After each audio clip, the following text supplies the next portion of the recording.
जय श्री कृष्णा। आज हम विद्याधाम गुरुकुल ऑनलाइन क्लासेज में क्लास 10 का सामाजिक विज्ञान का अर्थशास्त्र वाला भाग अध्याय 15 भारतीय अर्थव्यवस्था की विशेषताएं एवं नवीन प्रवृत्तियां हम पढ़ रहे थे, जिसमें से हमने अर्थशास्त्र के व्यवस्था में उदारीकरण है, निजीकरण है, वैश्वीकरण पढ़ा। आज हम पढ़ेंगे स्वदेशी की अवधारणा क्या है। तो स्वदेशी की अवधारणा में भारत की आर्थिक स्थिति को अधिक सुदृढ़ करने की दृष्टि से एक प्रभावशाली आर्थिक राजनीति रणनीति है। हालांकि ये अर्थव्यवस्था में नहीं है, ये आर्थिक रणनीति है। क्या है? रणनीति है। किसकी? राजनीति की। क्या? राजनीतिक व्यवस्था की है, जो एक आर्थिक रणनीति है। स्वदेशी का अर्थ होता है स्वयं का देश। क्या है? स्वयं का देश या स्वयं के उत्पाद। स्वयं का देश और स्वयं के उत्पाद या उत्पादन। वैश्वीकरण के इस दौर में अनेक विदेशी कंपनियां भी भारत में आकर उत्पादन करने लगी। इस बदलते परिप्रेक्ष्य में स्वदेशी शब्द का उपयोग भारतीय कंपनियों द्वारा उत्पादित वस्तुओं और सेवाओं के लिए किया जाता है, और इसका प्रयोग भारतीय कंपनियां करती हैं। किसके लिए? उत्पाद के लिए, जो उनको बेचना विदेशी के बदले।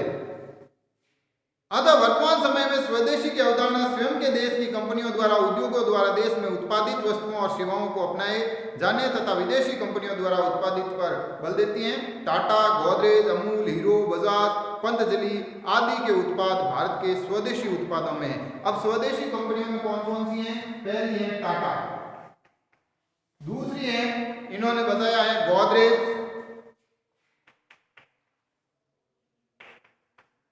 अमूल, हीरो, बजाज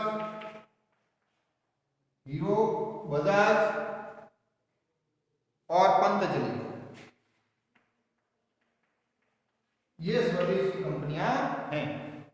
स्वदेशी की भावना भारतीय अर्थव्यवस्था में कोई नया परिवर्तन नहीं है। इस भावना ने अनेक बार राष्ट्र को एकजुट करने में, और ये जो स्वदेशी की भावना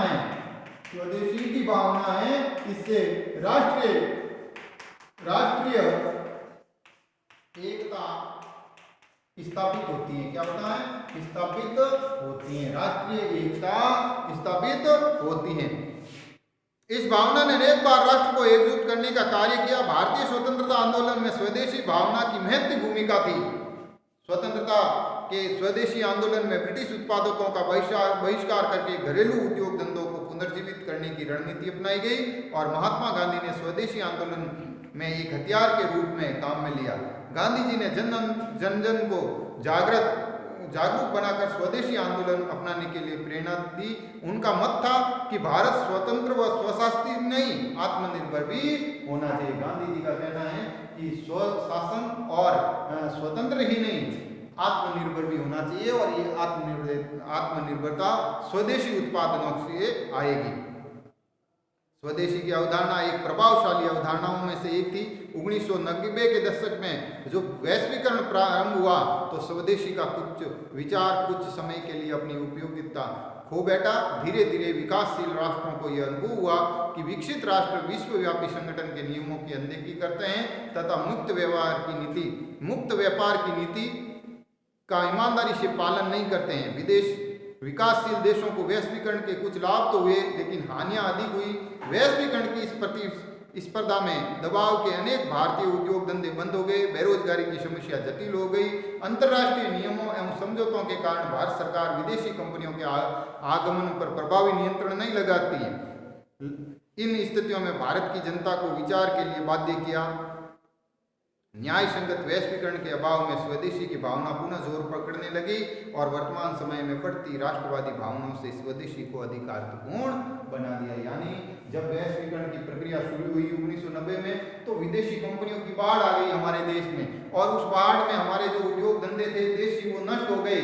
अब हम जो वैश्वीकरण के नियम थे, WTO के नियमों में बंधे हुए थे, उन कंपनियों को रोक तो नहीं सकते थे। अतः हमने एक बार पुनः स्वदेशी की अवधारणा को विकसित किया और इस विचार को पनपाया, जिससे जो हमारी देशी उत्पाद और देशी कंपनियां उस स्वदेशी की प्रतिस्पर्धा में टिक सकी। स्वदेशी की भावना एक सामाजिक आर्थिक क्रांति उत्पन्न करती है। देशवासियों के प्रति, देश में प्रति समर्पण और सम्मान की भावना उत्पन्न करती है। स्वदेशी से होने वाले कुछ लाभ महत्वपूर्ण हैं। अब पहला लाभ है कि स्वदेशी की अवधारणा से भारतीय उद्योगों द्वारा निर्मित वस्तुओं की मांग बढ़ेगी। इससे भारतीय उद्योगों के विकास के लिए अवसर है।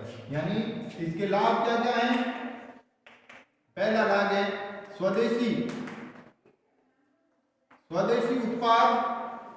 उत्पाद बढ़ेंगे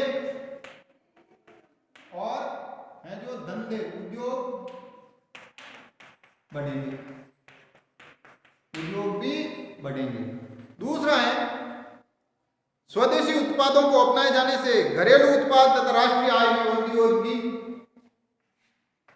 घरेलू उत्पाद व राष्ट्रीय आय में राष्ट्रीय आय बढ़ेगी। तीसरा इन्होंने दिया है कि भारतीय कंपनियां विदेशी कंपनियों की तुलना में अधिक श्रमशील होती हैं, अतः स्वदेशी को बढ़ावा मिलने से रोजगार के अवसरों में वृद्धि होगी।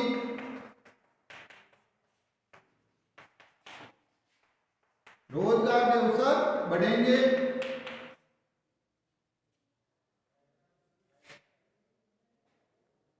घरेलू उत्पाद बढ़ने से आयतों की कमी आएगी तथा आयतों पर खर्च होने वाला मूल्यवान विदेशी मुद्रा की बचत होगी।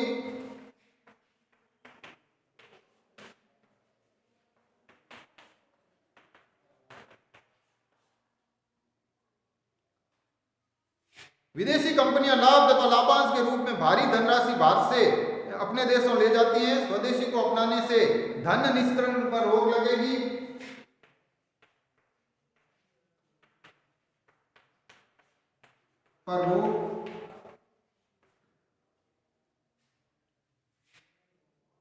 स्वदेशी को बढ़ावा मिलने से देश में आत्मनिर्भरता में वृद्धि होगी और संकटकालीन स्थितियों में आत्मनिर्भरता देश के लिए बहुत बड़ा सुरक्षा कवच होगा। यानी आत्मनिर्भरता बढ़ेगी वह सुरक्षा कवच प्राप्त होगा। घरेलू उत्पाद बढ़ने से सरकार को अपेक्षाकृत अधिक राजस्व मिलेगा, राजस्व बढ़ेगा।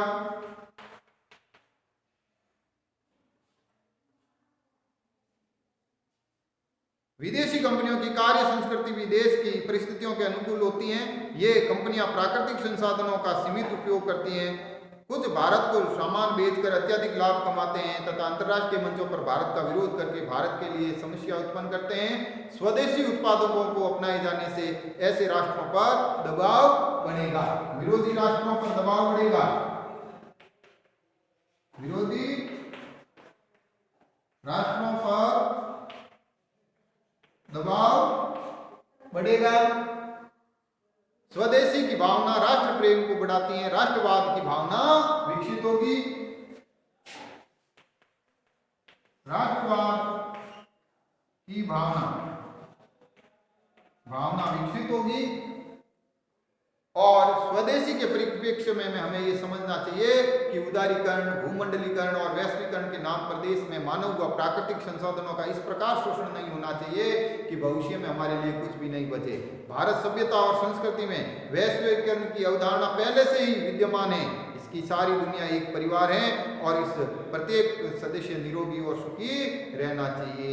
अब हमारा आप पढ़ेंगे कौशल विकास। एक नई है जो स्वदेशी के बाद में हमारा आया हुआ है कौशल विकास यानी स्किल डेवलपमेंट। अर्थात प्रत्येक भारतीय को, नौजवान को कोई न कोई काम आना चाहिए, कोई न कोई कार्य आना चाहिए। कौशल विकास अर्थात प्रत्येक व्यक्ति को जो शिक्षित हैं, जो रोजगार प्राप्त करता है, उस व्यक्ति को कोई न कोई कार्य आना चाहिए जिससे वो आजीविका कमा सके और उसकी आजीविका पूरी हो सके और उस व्यक्ति के लिए रोजगार के लिए साधन बन सके और देश की आय में भी है जो वो उत्पादन के साधनों में सर्वाधिक महत्वपूर्ण है साधन श्रम होता है और कौशल का अर्थ है श्रम साधन। क्या है? श्रम, मेहनत। श्रम भी एक क्या है? साधन है, उत्पादन का साधन है। उत्पादन के साधनों में श्रम, अगर आप मेहनत नहीं करोगे खेती पर, व्यापार पर, उद्योग पर, किसी कार्यस्थल पर, तो आपका वो उत्पाद ही नहीं होगा। तो इस श्रम को, जब श्रम को शिक्षा, स्वास्थ्य और प्रशिक्षण के द्वारा योग्यता तथा कौशल प्रदान किया जाए तो वो मानव पूंजी है। अब इस श्रम को हमने पहले पढ़ा था, मानव पूंजी। मानव पूंजी, अब मानव पूंजी कैसे बनाया जाएगा? इसको श्रम को शिक्षा देनी पड़ेगी, अर्थात व्यक्ति को शिक्षा देनी पड़ेगी, स्वास्थ्य देना पड़ेगा। क्या देना पड़ेगा? स्वास्थ्य, वो हेल्थ वाला होना चाहिए। और फिर तीसरा है प्रशिक्षण देना पड़ेगा। क्या करना पड़ेगा? प्रशिक्षण देना पड़ेगा, ट्रेनिंग देनी पड़ेगी। इन शिक्षा, स्वास्थ्य और ट्रेनिंग के द्वारा हम उससे ज्यादा काम करवा सकते हैं, ज्यादा सबल श्रमिक बना सकते हैं। मानव पूंजी का तात्पर्य उच्च कौशल, योग्यता और ज्ञान और अनुभव युक्त मानवीय संसाधन है। स्पष्ट है कि कौशल एक मानवीय संसाधनों को मानवीय पूंजी में परिवर्तन करने वाले महत्वपूर्ण तत्व हैं। कौशल से श्रम की उत्पादकता में वृद्धि होती है। किसी कार्य को अधिक अच्छे तरीके से संपन्न करने की योग्यता और दक्षता को कौशल कहा जाता है। कौशल विकास के द्वारा श्रम शक्ति को अधिक उत्पादक बनाया जा सकता है। ज्ञात रहे कि उच्च उत्पादकता का स्तर श्रम के लिए रोजगार अवसर तथा गुणवत्ता में वृद्धि करता है। यह कहा जा सकता है कि कौशल की उपलब्धता श्रम के लाभ और उत्पादन तथा कल्याण का मूल्यवान निर्धक है। आज भारत की लगभग 65% जनसंख्या कार्यकारी आयु वर्ग की है। हमारे देश में 65% जनसंख्या कार्यकारी